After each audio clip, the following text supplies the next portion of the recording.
Hello,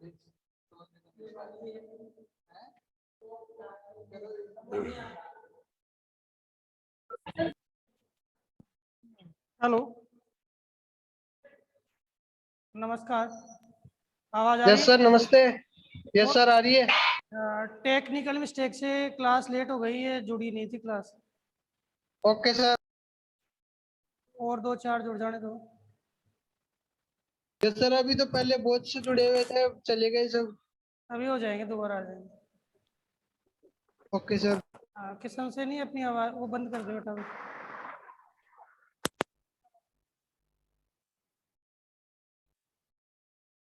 जो कुछ भी आपको बात करनी हो, आप चैट के माध्यम से कह देना, ठीक है? मैसेज कर देना मुझे। चलो स्टार्ट करते हैं ना। देखिए, कल हमने पढ़ा था, भाई जिसका भी ऑडियो चल रहा है ना उसको एक बार म्यूट कर दो। सामने देखो, कल हमने मानव भूगोल इसके संदर्भ में पढ़ा था कि मानव भूगोल क्या होती है। मानव भूगोल हमने देखा, एक बार नए स्टूडेंट जो जुड़े हैं उनके लिए, कि मानव भूगोल है वो भौतिक पर्यावरण। सर आवाज नहीं आ रही। आवाज नहीं आ रही? आ रही है क्या अब? सर अब आ रही है। आ रही है। हाँ सर। भौतिक पर्यावरण और मानवीय पर्यावरण के बीच जो अंतर संबंध है उसको ही हमने क्या कहा था? मानव भूगोल कहा था। मानव भूगोल के जनक की बात की थी तो कौन हुई? रेडजेल। कौन? रेडजेल। कहाँ के थे? जर्मनी के थे, ठीक है। इसके बाद हमने कल बात की थी मानव भूगोल की, जो आपके कोर्स के अकॉर्डिंग परिभाषाएं हैं उनकी बात की। तो 3 परिभाषाएं आपके पास में हैं। एक तो रेडजेल की, एक आपके इसी सैंपल की, और एक आपके लाब्लास की, ठीक है। तीनों परिभाषाएं मैं एक बार बोल के रिपीट कर रहा हूं, आप भी मेरे साथ वीडियो ऑन नहीं करना और नहीं ऑडियो ऑन करना है, आप रिपीट कर लीजिए। इसने कहा था मानव समाजों और धरातल के बीच अंतर संबंधों का अध्ययन क्या कहलाता है? मानव भूगोल। संश्लेषण पे जोर दिया। इसने कहा था कि अस्थिर पृथ्वी या चंचल मानव या चंचल मानव या अस्थिर पृथ्वी के बीच अंतर संबंधों का, परिवर्तनशील जो अंतर संबंध है उनका अध्ययन क्या कहलाएगा? मानव भूगोल। इसने कहा था पृथ्वी को नियंत्रित करने वाले भौतिक नियम और इस पर रहने वाले जीवों के मध्य अंतर संबंधों का अध्ययन क्या कहलाता है? मानव भूगोल। इसने गत्यात्मकता के बारे में कहा और इसने मानव और प्रकृति के बीच संबंधों के बारे में कहा। ये सारी बातें हमने कल के वीडियो या कल की क्लास में कर ली। आज जो नेक्स्ट बिंदु है इसका, वो है मानव भूगोल की प्रकृति। मानव भूगोल की प्रकृति। मानव भूगोल की प्रकृति। कल यहाँ कुछ थोड़ी बात की थी, क्लास एंड हो गई थी। देखो, शब्द के ऊपर जा रहे हैं। नेचर, प्रकृति, नेचर, स्वभाव एक ही बात है।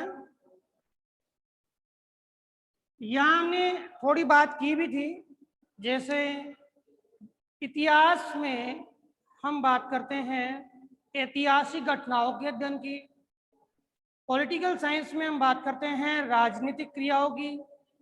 अर्थशास्त्र में हम बात करते हैं किसी भी इकोनॉमिक सेक्टर की जो क्रियाएं हैं या आर्थिक जो जगत की जो सारी बातें हैं वो हम अर्थशास्त्र में पढ़ते हैं।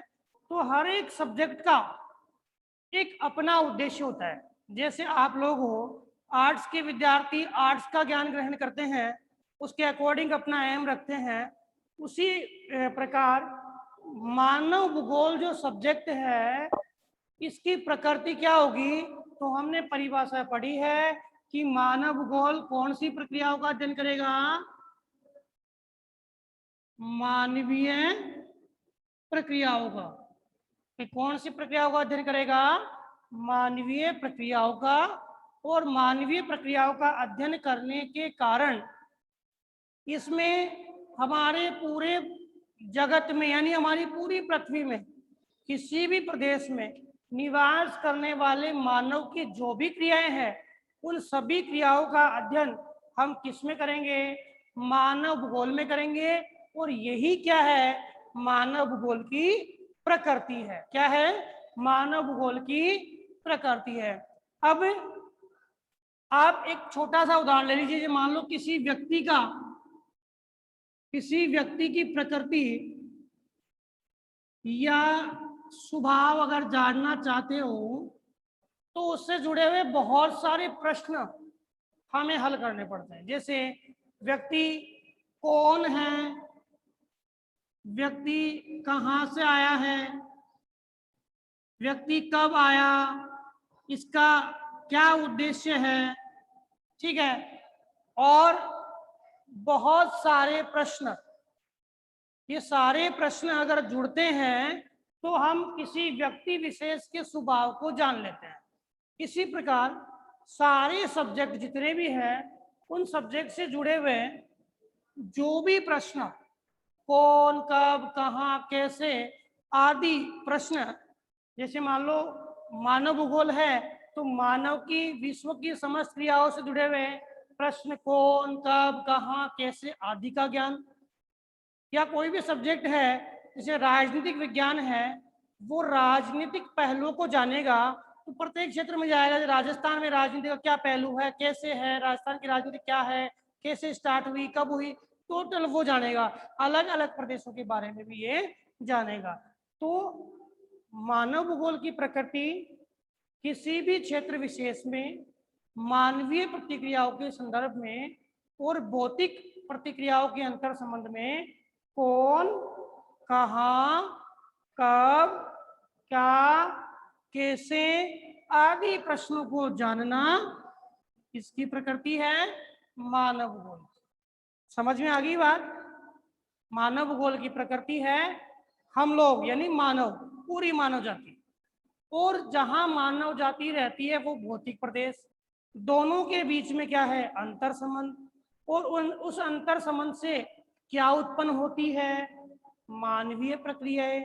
और इन मानवीय प्रक्रियाओं का विश्व के विभिन्न भागों में कौन, कहाँ, कब, क्या, कैसे आदि प्रश्नों के माध्यम से जानना ही क्या है?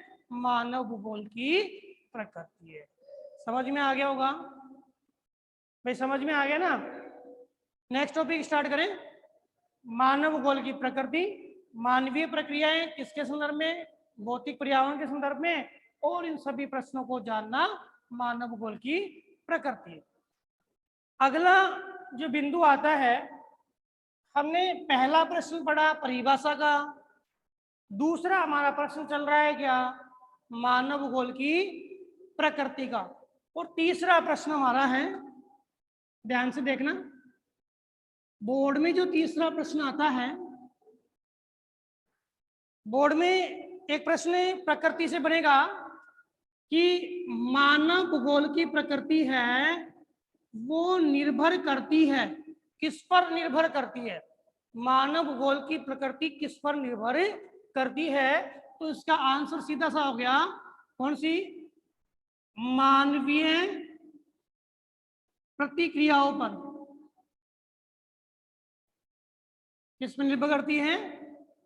मानवीय प्रतिक्रियाओं के अध्ययन पर। और यह अध्ययन किसके संदर्भ में होगा? मानवीय प्रतिक्रियाओं का अध्ययन करेंगे, किसके संदर्भ में करेंगे? भौतिक वातावरण के संदर्भ में करेंगे। किसके संदर्भ में करेंगे? भौतिक वातावरण के संदर्भ में करेंगे। ठीक है, अब आपका आता है अगला क्वेश्चन, मानव भूगोल की विचारधाराएं। मानव भूगोल की विचारधाराएं।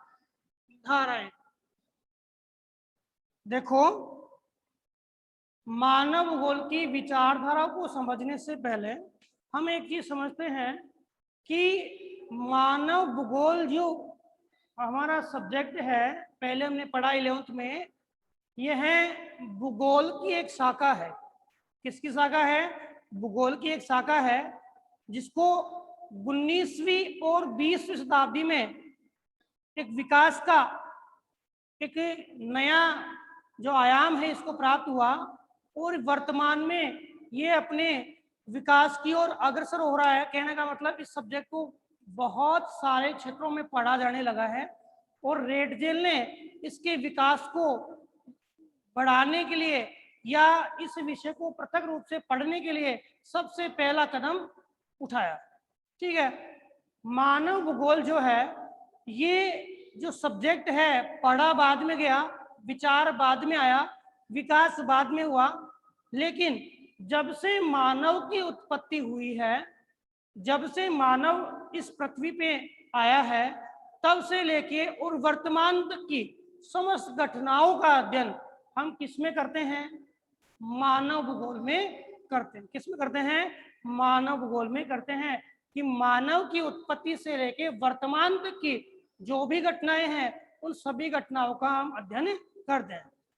और जैसे जैसे अध्ययन आरंभ हुआ वैसे वैसे अनेक भूगोलवेताओं के जो मत हमारे सामने आए।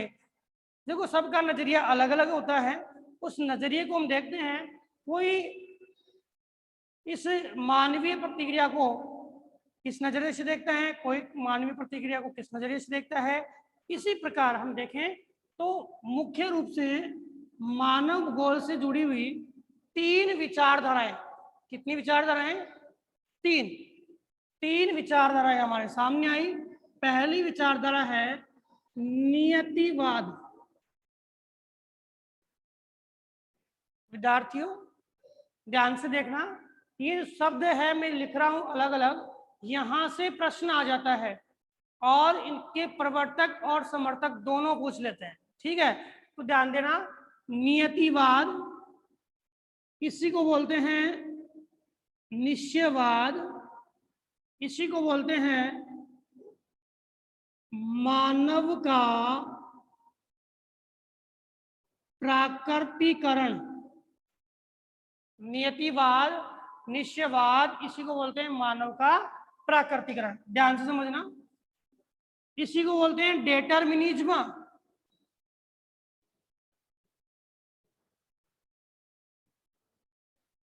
डेटरमिनिज्म, देखो क्या होता है, सीधी सी परिभाषा है। इस नियतिवाद के समर्थक या जनक है वो है फ्रेडरिक रेडजेल। सारे प्रश्न बेटा आप शॉर्ट नोट्स में लिख लेना, वैसे नोट्स आ जाएंगे लेकिन एक बार आप पढ़ते पढ़ते लिख लेना। इसके जनक कौन है? Friedrich Ratzel. ये पता है कहाँ के हैं? जर्मनी के। एक एक प्रश्न आएगा, इसमें कोई भी नाम देके पूछ लेगा, XYZ, 4 में से कोई भी नाम दे देगा। फ्रेडरिक रेडजेल कहाँ के हैं? जर्मनी के हैं। और ये जर्मनी के फ्रेडरिक रेडजेल जो हैं, ये हैं जिन्होंने इस विचारधारा को दिया। इसमें सर्वेसर्वा बताया किसको? प्रकृति को। वे कौन सर्वेसर्वा है? प्रकृति है। कौन सर्वेसर्वा है? प्रकृति है। और प्रकृति सर्वेसर्वा है और प्रकृति पूरे मानव जगत को क्या है? चला रही है। ठीक है, तो ये सर्वेसर्वा का मतलब क्या हुआ? मुख्य है। और इसने कहा, रेडजेल ने अपने विचारों में कहा कि प्रकृति जो है वह हमारा जो पर्यावरण है उसमें वो तो क्या है? प्रकृति। और मानव है वो एक चिड़िया है। क्या है? चिड़िया। जैसे मानव अपने जितने भी संसाधन हैं वो निर्मित कर रहा है और आगे से आगे अपने विकास की ओर अग्रसर हो रहा है, उसी प्रकार वो विकास तो कर रहा है लेकिन विकास के लिए उसको निर्भर किस पे रहना पड़ता है? प्रकृति पे। इसी प्रकार चिड़िया है वो अपनी स्वच्छंद उड़ान आकाश में भरती है, लेकिन उसको भोजन की आवश्यकता है, वो भोजन कहाँ से मिलेगा? प्रकृति से। तो रेडजेल ने कहा कि चिड़िया जितनी उड़े आकाश, चिड़िया जितनी उड़े आकाश, दाना है धरती के पास। यानी सर्वेसर्वा कौन हुआ? प्रकृति। मतलब कितने भी हम पंख अपने ऊपर कर लें, कितनी भी उड़ान भर लें, हम चांद तक पहुंच गए हैं, हमने बहुत सारा विकास कर लिया, लेकिन जो रिसोर्सेज मिलेंगे वो रिसोर्सेज हमें कहाँ मिलेंगे? हमारी प्रकृति के पास। तो प्रकृति क्या है? सर्वेसर्वा है। किसने कहा? रेडजेल ने। और नियतिवाद का मतलब क्या हुआ? जिसमें प्रकृति को सर्वेसर्वा माना गया है। मानव प्रकृति का क्या है? दास। और प्रकृति क्या है? स्वामी। प्रकृति क्या है? स्वामी। और मानव क्या है? प्रकृति का दास। इससे जुड़ी हुई एक घटना आपके बुक में दी हुई है कि एक बेंदा जो अबूझमांड के जंगल है उनके अंदर रहता है, और वह एक 3 झोपड़ियों वाले छोटे से गांव में रहता है जहाँ कोई जानवर नहीं आता, और चारों तरफ वृक्ष वृक्ष है। वो इन वृक्षों के सहारे नदी किनारे तक जाता है, और पानी पीने के लिए जैसे आगे बढ़ता है, उसके मन में विचार आता है कि जंगल की आत्मा जो देवी है वो भी प्यासी होगी, तो वो पहले उसको जल अर्पण करता है, फिर वो स्वयं जल पीता है। साथ ही साथ इसमें कहा गया कि आज भी विश्व की जो जनजातियां है वो मुख्य रूप से प्रकृति से जुड़ी हुई है, प्रकृति की पूजा करती है, और जो भी आवश्यकता होती है उसके लिए वो प्रकृति पर निर्भर होती है प्रत्यक्ष रूप से। और अगर कोई अनिष्ट हो जाता है तो प्रकृति से समय याचना करती है। वो चीज या कोई वस्तु वो प्राप्त करती है, जैसे पेड़ भी काटना है तो पहले पूजा करेंगे, और फिर अनिष्ट हो गया तो देखेंगे कि हमारे से कोई गलती हो गई। तो ये रूपरेखा है वो क्या है?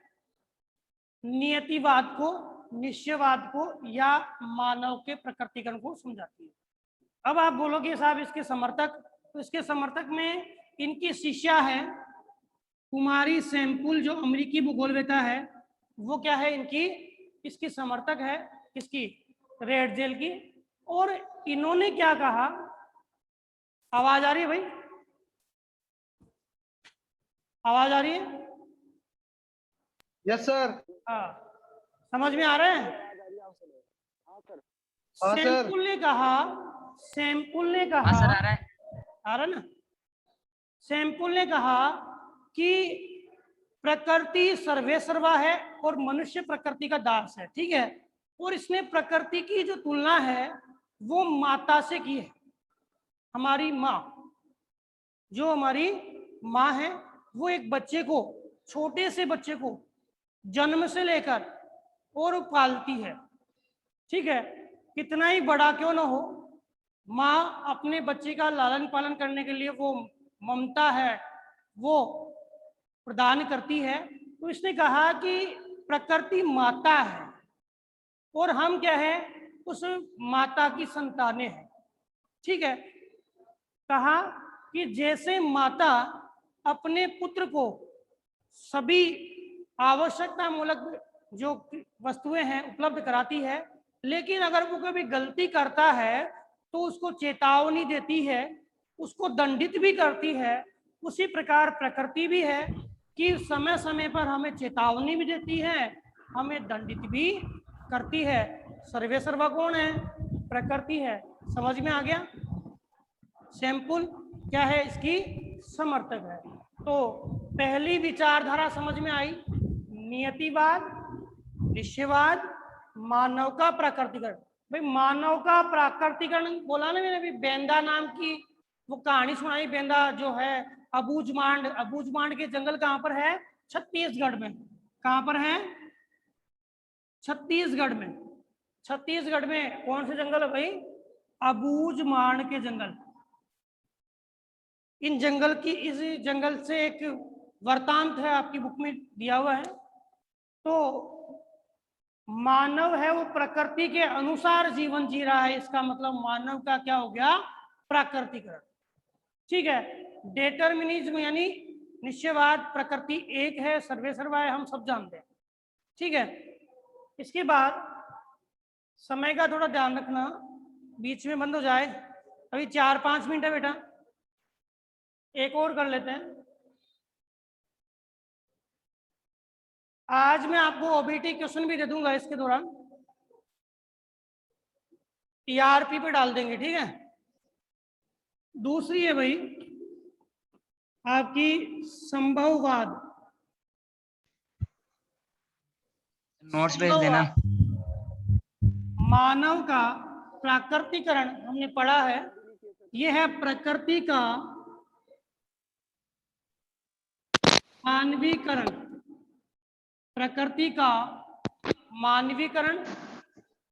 संभववाद, प्रकृति का मानवीकरण या पॉसिबिलिज्म,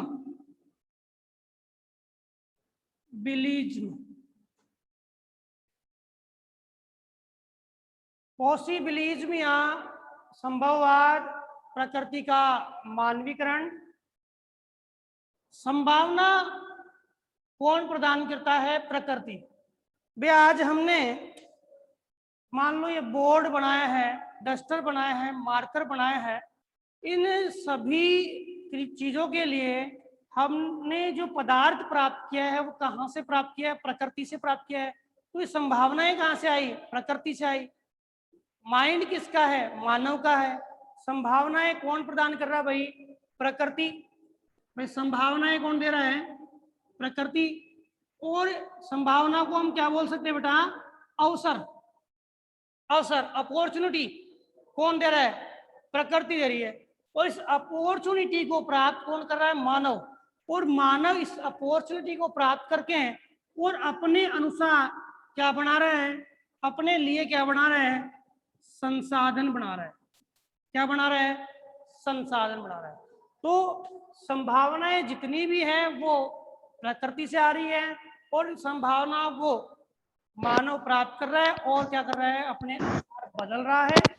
यह प्रकृति है, इसको हमने क्या कर दिया? मानवीकृत रूप में बदल दिया।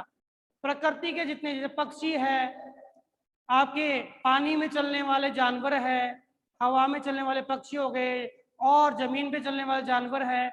इसके अलावा इन जानवरों के अकॉर्डिंग हमने क्या है? जैसे एरोप्लेन बना दी, जहाज बना दिए और बहुत सारी गाड़ियां बनाई हैं। जैसे जैसे विकास हुआ हमने इन संभावनाओं से ही, प्रकृति के द्वारा प्रदत्त अवसरों से ही हमने अपने लिए बहुत सारे रिसोर्सेज तैयार कर लिए। तो हमने क्या किया? प्रकृति को बदला। जैसे गर्मी आ गई तो गर्मी के लिए हमने पंखा है, अपने एसी है, कूलर है, बहुत सारे उपकरण तैयार कर लिए। वो हमने प्रकृति को क्या किया है? कन्वर्ट किया है। किसमें? अपने रूप में। किसमें किया है? अपने रूप में। यही क्या है? प्रकृति का मानवीयकरण। प्रकृति का मानवीयकरण। इसमें आपकी बुक में एक छोटी सी कहानी दी गई है, जो आपके नॉर्वे का एक क्षेत्र है, वहां एक लेडी की कहानी है कि उस क्षेत्र में सूर्य है वो दिखता ही नहीं है, बर्फ जमी रहती है। उस स्थिति में वह लेडी क्या करती है? अपनी एक पावरफुल गाड़ी जो है, उसके जो पहिए बर्फ में है वो फिसले नहीं और बहुत आराम से चल जाए। सुबह 8 बजे ऑफिस जाती है, जिस समय अंधेरा रहता है, तो अपनी गाड़ी की लाइट के माध्यम से वो जाती है, काम करती है, आती है। उस ठंड में उसने अपना मकान भी इस प्रकार से बना रखा है कि वह उस ठंड के प्रकोप से बचती है। ये सारी क्रियाएं जो है वो क्या है कि हमने अपनी जो आसपास की प्राकृतिक प्रतिरूप है उसको क्या किया है? अपने अनुसार बदल दिया है। हमारे जो प्राकृतिक प्रतिरूप है उनको हमने कन्वर्ट कर दिया है। और यही क्या है? प्रकृति का मानवीकरण है। और इसे हम क्या बोलते हैं? पॉसिबिलिज्म कहते हैं। अब बात करते हैं कि ये शब्द किसने दिया। तो शब्द देने वाले तो है वो है ला फेब्रे। देखो दोनों प्रश्न आपके सामने आ जाते हैं कि शब्द किसने दिया। शब्द किसने दिया? तो शब्द दिया ला फेब्रे। कहाँ के थे? फ्रांसीसी। 1923 सहयोग किया किसका? विचारक है, हमने पहले पढ़ा है, पॉल विडाल डी ला ब्लास। पॉल विडाल डी ला ब्लास। पॉल विडाल डी ला ब्लास कहाँ के थे? फ्रांस के थे, फ्रांस के थे। और इनका समर्थन है वो किसने किया? ला फेब्रे ने किया। इन्होंने शब्द दिया कौन सा? संभववाद। दो प्रकार के प्रश्न हो गए कि संभववाद शब्द किसने दिया? तो ला फेब्रे ने दिया। कहाँ के थे? फ्रांस के थे। संभववाद विचारधारा किसने दी? तो विचारधारा देने वाले कौन है? ला ब्लास। ये भी कहाँ के हैं? फ्रांस के। ये भी कहाँ के हैं? फ्रांस के। इन्होंने कहा कि मानव है वो प्रकृति प्रदत्त अवसरों को प्राप्त करता है और इन अवसरों को प्राप्त करके अपने अनुसार इन अवसरों को क्या करता है? परिवर्तित करता है और परिवर्तित करके अपना विकास करता है। परिवर्तित करके अपना विकास करता है। लेकिन संभववादी विचारधारा में सर्वेसर्वा कौन हुआ? भाई हमने जो पढ़ा तो सर्वेसर्वा कौन हुआ बेटा? मानव हुआ। सारा काम कौन कर रहा है? मानव। सारा काम XYZ जो काम कर रहा है वो कौन कर रहा है? मानव। अवसर कहाँ से मिल रहे हैं? प्रकृति से। तो अवसर मात्र देने वाली हुई प्रकृति को। प्रकृति का रोल क्या हुआ? केवल अवसर देना। क्या? अवसर देना।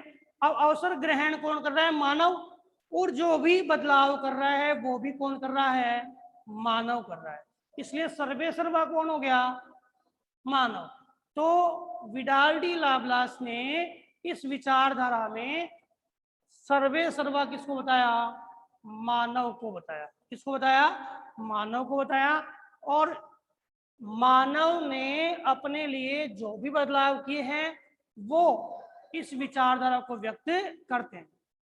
संभववादी होने के बाद भी पॉल विडाल डी लाब्लास ने वर्तमान विश्व की चिंता के बारे में बताया। वर्तमान विश्व की चिंता के बारे में पॉल विडाल डी लाब्लास ने बताया था कि मानव सर्वेसर्वा है, प्रकृति सर्वेसर्वा नहीं है। फिर भी मानव अगर प्रकृति के अनुसार अवसर प्रकृति दे रही है, लेकिन प्रकृति के अकॉर्डिंग अगर अवसरों को प्राप्त करते हुए आगे चलेगा तो मानव का क्या होगा? विकास। अगर प्रकृति के अवसर जो है, जो दिए हुए अवसर हैं, प्रकृति जैसे से बोल रही है वैसे वैसे विकास कर रहा है, अति दोहन नहीं कर रहा, लालच नहीं कर रहा, तो प्रकृति उसका क्या करेगी? विकास करेगी। उस मानव का क्या होगा? विकास। लेकिन अगर वह प्रकृति के विपरीत चलेगा, किसने कहा? लाब्लास ने, जबकि संभववादी है। लेकिन क्या कहा? अगर प्रकृति के विपरीत चलेगा तो क्या होगा? उसका विनाश निश्चित है। विनाश निश्चित है। तो समझ में आया? संभववाद प्रकृति अवसर देगी, मानव अवसरों को कन्वर्ट करेगा। सर्वेसर्वा कौन हुआ? मानव हुआ। प्रकृति का क्या हुआ? मानवीकरण हुआ। पॉसिबिलिटीज में संभावनाएं मिल रही है। शब्द देने वाला ला फेब्रे कहाँ का है? फ्रांस का। किसका सहयोग किया? लाब्लास का। लाब्लास कहाँ का है? फ्रांस का। पूछ लें संभववाद का जनक कौन है? तो लाब्लास। संभववाद का जनक कौन है? तो लाब्लास। अवसरों की प्राप्ति कौन करेगा? मानव। इसने कहा अगर प्रकृति के अनुसार चलेगा तो क्या होगा? विकास होगा, और नहीं चलेगा तो क्या होगा? विनाश निश्चित है। समझ में आ गई बात? अब टाइमिंग की बात करते हैं। 5-7 मिनट है अपने पास। एक विचारधारा और है, जो विचारधारा में समझा रहा हूं ऐसे कैसे देख लेना। यहां से 2 नंबर का प्रश्न बेटा निश्चित है, ठीक है। एक विचारधारा और है हमारे पास में, 5 मिनट और है। वीडियो बंद हो जाए इसलिए मैं पहले ही बोल रहा हूं, कोई भी कल भी किसी स्टूडेंट ने कोई प्रश्न वगैरह नहीं किया था ईआरपी पे, ठीक है, आपके पास में 5-7 मिनट और है बेटा, इसमें 10 मिनट का आ रहा है,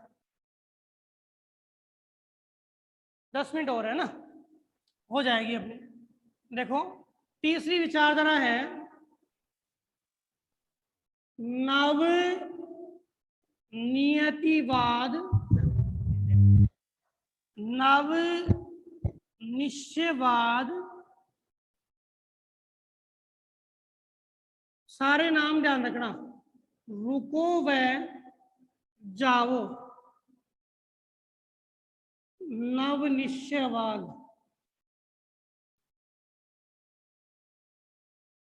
और अंग्रेजी में आ जाए तो stop and go theory, stop and go theory, ये सारे नाम एक ही है। देखो इसमें विचारक की बात में करूं तो आपके विचारक हैं ग्रिफिथ टेलर, ग्रिफिथ टेलर। देखो ग्रिफिथ टेलर की बात करें, हम बोलेंगे इनको अमेरिकी भूगोलवेत्ता, क्या बोलेंगे, अमेरिकी भूगोलवेत्ता। लेकिन थोड़ा सा परिचय देखते हैं। जन्म फ्रांस में हुआ, फिर माता पिता ऑस्ट्रेलिया चले गए, ऑस्ट्रेलिया में शिक्षा हुई, ऑस्ट्रेलिया में इन्होंने प्रोफेसर पद पे काम किया और उन्होंने किताब लिखी जिसमें ऑस्ट्रेलिया के संदर्भ में जो लिखा वो विपरीत था। इस कारण से उन्होंने ऑस्ट्रेलिया छोड़ा और फिर अमेरिका में आ गए और अमेरिका में प्रोफेसर पद पे काम किया और कई बुकें इन्होंने अमेरिका में लिखी। इस कारण से इन्हें हम क्या अमेरिकी भूगोलवेत्ता कहेंगे, क्या कहेंगे, अमेरिकी भूगोलवेत्ता कहेंगे। किसको, ग्रिफिथ टेलर को, ठीक है। तो आपके आ जाए भी कहाँ के हैं, तो अमेरिका के हैं। जीवनी के अकॉर्डिंग देखें तो फ्रांस, ऑस्ट्रेलिया, फिर अमेरिका।